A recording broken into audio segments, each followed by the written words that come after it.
Hi everyone, it's Michelle. I've seen a lot of things going on the internet about different people trying to help out our community in different ways, especially our frontline workers. I've seen a lot of people making masks, which is great because we know there's a shortage of those. I, however, cannot sew at all. But I have heard that our frontline workers are having problems with the masks irritating the backs of their ears. So I have been making these mask strap holders that they can place on the back of their heads, and the masks attach to the buttons instead of their ears.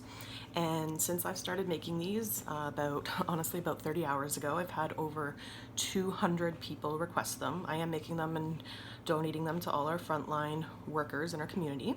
But I thought I would make a video really quick for you to show you how to make these if this is something that you are interested in doing. It's very simple. It takes me about 5 minutes to get through one. And I'm going to be making them as long as I need, making as many as I can while people are still requesting them. So if this is something you're interested in doing, I'm going to give you a quick tutorial on how to make them yourself. All you need is some cotton. This is this kind of stuff I've been using. You do want to make sure it's cotton. If you look on the materials, it is 100% cotton. It does need to be that so that it can be washed at high temperatures and bleached so it can be sterilized properly. Number 4, medium weight. I've been using the smaller ones because I like doing them in all different colors. Keeps it interesting. You need a 5mm crochet hook, pair of scissors, a needle threader, and some matching buttons. So first thing you're going to do is make a slip knot. You want to leave a bit of a tail to be able to weave it in securely after. And depending on your tension, you might need to figure out how your tension is going to affect the size. But for me, I chain 25. So 1, 2, 3, 4, 5, 6, 7, 8, 9, 10, 11, 12, 13, 14, 15, 16, 17, 18, 19, 20, 21, 22, 23, 24, and 25. And then you're going to be doing half double crochets. A half double crochet is simply yarning over, and you're going to start in the second chain from the hook. So there's the first one, there's the second one, and you're going to do a half double crochet again. So yarn over, you're going to go into that chain, draw up a loop, 3 loops on your hook now, yarn over, and draw through all 3. Show you that one more time. Yarn over, draw up a loop, yarn over, draw through all 3. So you're going to keep doing half double crochets, some more there. Keep doing half double crochets all the way down to the other end. And this is kind of like making the bottom of a booty, if you've ever made booties for babies. Ooh, split there. Like making the bottom of a booty, because you're going to go up one side and then down the other, and that's simply all it is. Just make sure you don't do what I did back there and split the yarn. With cotton, it is very easy to do that. I'm going a little slower than I do here because I'm having to hold it further away from me to keep it in frame. And I love using color changing yarn because it makes for some really fun patterns. I have had some that are a lot slower color changing, and I've had almost the entire thing made in one color with a couple stitches at the end have changed to the second color, which is totally fine. Still does the job, but makes it a little interesting. So as you get to the end here, you're still doing your half double crochets into the chain, almost at the end. And you'll know you're at the end because your slip knot is there. So when you get to the last stitch here in the chain where your slip knot is, you're actually going to place 3 double crochets into the end one. And I like to hang on to my tail there just because it is a slip knot, it will come loose. So 3 double crochets into the same spot. And you may need to give your slip knot a little tug to tighten it up. Now we're going to do the same thing going down the other side with the half double crochets. It looks a little different on this side because it is the back of the chain. So you'll see that there's like an X right there. I like to go in right underneath that X, making sure to catch both strands. And the other thing I like to do is bury my tail for a couple stitches. It's just so that it's a little less to weave in later. So by that I mean just placing your tail right on top of those stitches, and when you go into the stitch you're also going under your yarn tail as well. And I'll do that for about 3 or 4 stitches, just burying it there. And I split my yarn again. After you've buried your yarn tail for a couple stitches, you can just push it out of the way. I just push it to the other side. And then you're just going to keep on going down, making sure to catch underneath both strands from the back of your chain. And we're going to keep going and going. And this is why it's fun to have color changing yarn, because then you get one set of colors down one side and one set of colors down the other, and it just makes it really fun. And I like to use the smaller balls of cotton just to keep it interesting for myself, because I've been making a lot of these and it can get pretty repetitive. So changing up the color just makes it change up what I'm having to look at each time. So now when you're working in the back of the chain, you are going to have a little bit of a difference at the end with this one. You are going to be placing 3 more half double crochets in your end chain again to bring it around the corner, but it's going to look a little different than when we did it at this end. So I'm coming up to my start side now, start end. Oopsie. You always have problems when you do things on camera.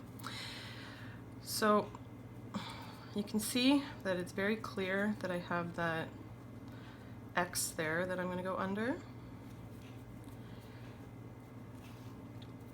And another one right here. Now you can see that there's kind of a hidden X in here, and that's the start of my chain. Remember, we did the second chain from the hook at the beginning, so now we're going to go back in right in that beginning spot with 3 half double crochets to bring it around the corner like we did at the other end. And then to finish it off, you need to find that first stitch over here, and you're simply going to do a slip stitch, which is not yarning over like we did with half double crochet. We're going to go into the top of that stitch, pull your yarn through, and through again. And that's going to bring it nicely over to stay securely. And then to bind off, all we do is yarn over and pull through. Now, normally when you leave a tail, you don't want it to be too long, but I like to leave on this side a nice long tail, and I'll show you why in a moment. Give it a good tug. So that's the main part of this. I usually have been making 5 or 6 at a time and then going through and adding all my buttons, which is another reason why I like to keep this long tail here, because when you're using a bunch of different colors, you don't want to have to go back and find the right color to use with your buttons. So this is going to be then what I use to sew my buttons on. So I have 2 tails, a long one coming from this end and the shorter one that we started to bury. I start with my long one, and I just go into the tops of my stitches here, and I weave it back and forth for a couple stitches. It will cinch a bit, just make sure you loosen it up. I do a couple in one direction, and then I do a couple back in the other. And the reason why I'm doing this tail first is because that little tail that we buried on the other side is indicating to me that this is the back. So I do want to make sure that my tail is coming out the back when I go to give it a snip. And now I have one tail sewn in. Now I'm going to keep that on there, that second tail, to show me that that's the back, and I'm going to grab my button and my needle threader, and I'm going to sew on my first button.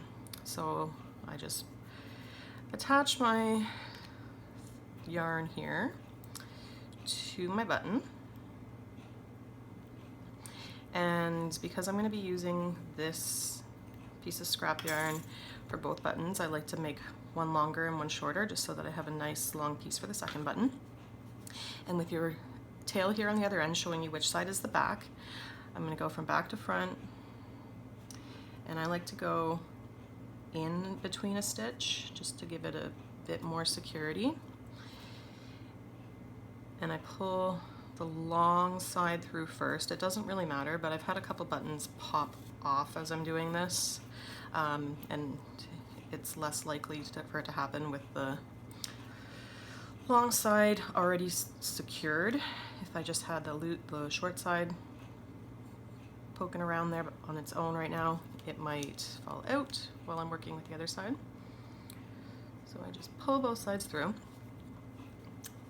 give it a tug to make sure I like the positioning of it, and then I can just do one simple knot, and then I like to reinforce it with a surgeon's knot, which is, it's flopping all over there, basically doing a regular knot, but then that piece that went underneath, put it underneath again. So it's going through twice. Give it a good tug. You're going to snip off your little tail, discard that, and snip off your longer tail. Now I'm going to keep this piece for my second button, and now that I have my button there showing me which side is the front, I can weave in my other tail. And remember, we've already buried that yarn going this direction, so we don't need to do two directions with this one, just one is fine. So I bring it back towards the end, just going back and forth, again making sure to have it end on the back, which you know because you've put a button on already, so you can see which side is which.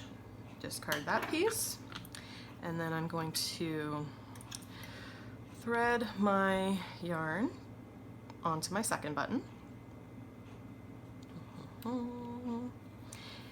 And I usually end up with a little bit too much scrap yarn left over because I would much rather have a little bit too much rather than too little. And we're going to add our second button back on, exact same way we did our first one. Just make sure that you're putting it on the front. I did have one where I accidentally put it on the back, and that doesn't do anything to have one button on the front and one button on the back. So put them on there. Give it a tug to make sure you like the positioning. They're pretty even. And you're going to do your two knots. So your regular knot, and then your surgeon's knot, which again, one goes under, same one goes under. Give it a tug, and that will be pretty secure. And then you can give your tails a snip, and you're done. So I hope that this has helped anybody who would maybe want to make a few of these. Whatever you can contribute to our frontline workers is amazing. If you yourself are a frontline worker, thank you very much for that. It's very much appreciated for anybody who is out there working during this uncertain time that we are currently in. If you do make any of these, let me know. I would love to know how it's going. And if you have any questions, please comment and I will help out as much that I can. Thank you.